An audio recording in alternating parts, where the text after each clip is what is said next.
Anyway, we are pinpointing some rain chances that will be increasing, especially for the day tomorrow. Today, a 40% coverage, so not a total washout. As we scan the skies from coast to coast, we are dry for now. But again, this afternoon, mainly around 5 o'clock drive time, we'll start to see some of those heavier downpours. Right now, as we take you to Brevard County, you are good and dry, but just to the south of Brevard County, south of Palm Bay, as we take you farther down to the south, that's where we're seeing some of this rain that is trying to hold together south of Fort Pierce. So if you are doing any traveling, maybe you're in southern Brevard County and you're going to drive to Port St. Lucie, that's an area seeing some really heavy rain. Now, this isn't associated necessarily with that area of low pressure we keep talking about, but there is one in the Gulf of Mexico that the Hurricane Center is watching. You can see that X in the central Gulf of Mexico. The Hurricane Center only giving it a 20% chance of tropical development within the next 7 days, a 10% chance within the next 2 days. Now, it will bring rain for us, but it is not likely to develop into anything tropical. Now, here's a look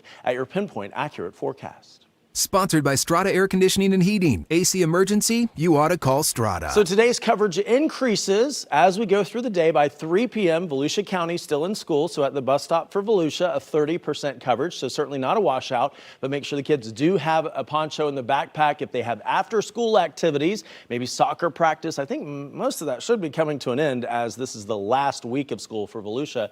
But they will have some rain into the evening hours at 40%. So even as late as 7 o'clock, we'll see those showers. And a couple of embedded thunder showers can't be ruled out, but that risk of severe weather very, very low. In fact, we're not even in a marginal risk across Central Florida, and that simply means we're not on that scale between 1 and 5.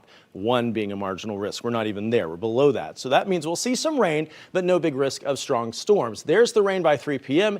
as we see most of it in Lake Sumter and Marion counties, Leesburg to Claremont, and then back over to areas like Bushnell. We'll see more of this pushing farther off to the north and northeast, heading into drive time at 5 p.m. So some heavy downpours for areas like Apopka on down to Windermere, downtown Orlando, Point South, and then even Christmas and Bithlo in Orange County. And then more of this begins to push farther to the north, heading into the evening hours. And by 9 o'clock, most of it does come to an end. So today, again, warming to 86 degrees with that 40% coverage of rain. Here is your 7-day forecast, as rain chances are much higher for tomorrow and Friday at 80%.